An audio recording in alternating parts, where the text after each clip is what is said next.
I've been in the banking industry for over 20 years, and no one knows the American consumer better than me. And that's because I review every part of their financial life. I dig deep into their income. I review their personal tax returns, W-2s, pay stubs.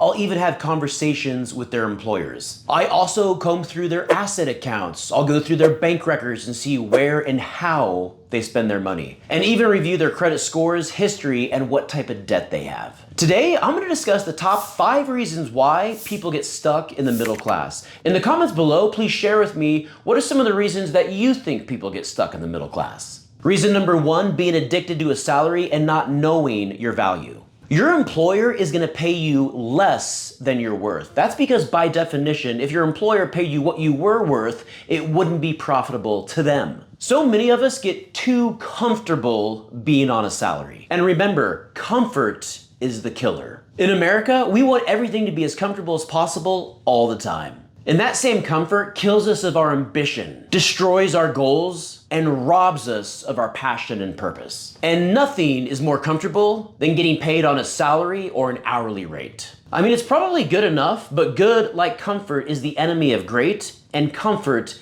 is the killer of greatness. Let me share my personal story with you. I spent my first 12 years doing different jobs, spending time in different roles, learning the industry, the banking system, and how everything comes together. The experience and insights I gained were incredible, but all of that came on a salary. I finally started to realize that I was not going to be able to achieve my own personal financial goals unless I got off of that salary and started taking full accountability for my income. So 8 years ago, I left my salaried position for a job that was 100% commission. And actually taking that leap was the most difficult thing I've ever done in my entire life because I was so comfortable being on that salary. And at the time, I didn't know if I was making the right decision. I was addicted to the salary. I wasn't sure if I could make it, but I had to try. And the results 8 years later exceeded my wildest dreams. When you are on a salary, you have to understand that your employer does not want to pay you what you're worth. And it is 100% up to you to take responsibility for your income.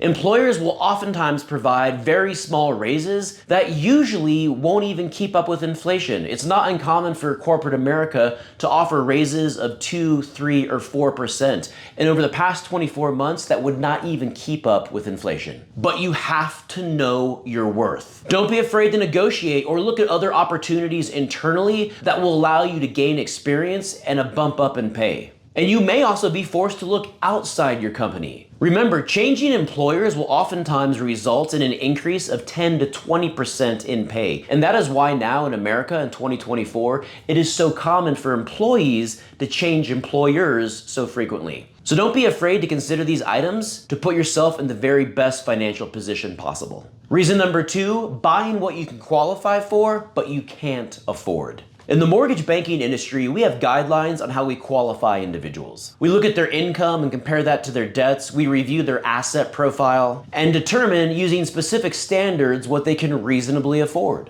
In fact, most of the time, we can get an individual applicant qualified for a home purchase as long as their housing expense is 45% or less than their gross income. But what you can qualify for and what you can afford are really two different things. And just because you can qualify for something doesn't mean you should, because oftentimes it'll end up holding you back and becoming a hurdle in your path towards financial freedom. And in fact, this is a mindset of the middle class. In my experience, it is not uncommon for middle class Americans to buy not based off of what they afford, but what they can qualify for. Most of the time, they will go right up to those limits and say, for example, that they are qualified for a housing expense of $3,500. Instead of finding something in the $2,000 to $2,500 price range, most of the time, they will go right up to what they qualify for. So in this example, $3,500 a month. But if they would have bought something at $2,500 a month, it means that they would have over $1,000 a month that they'd have the option of redirecting in savings, investments, adding to their emergency fund, paying down debt.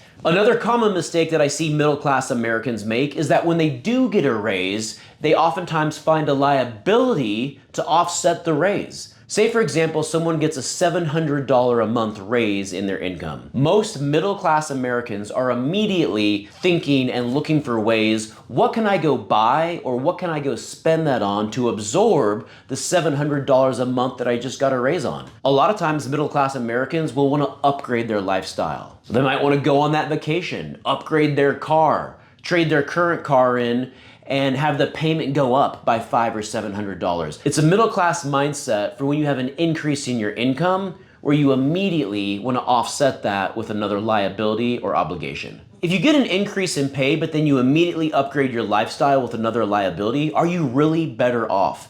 And this is what middle-class Americans do consistently. Ideally, you want to keep your housing expense under 25% of your gross pay, and you should aim to keep your auto expense under 10% if you have to finance. Reason number 3, being over-leveraged on one source of income. Have you ever met someone that finances their entire life? Cars, hobbies, trips, credit card debt. Chances are you have, because this is how most middle-class Americans live and operate their daily financial lives. But have you ever thought to yourself, what happens if there's a loss of income? What happens if you lose your job or your hours are cut back? What if the economy goes into recession? But this is how most of the American middle class lives.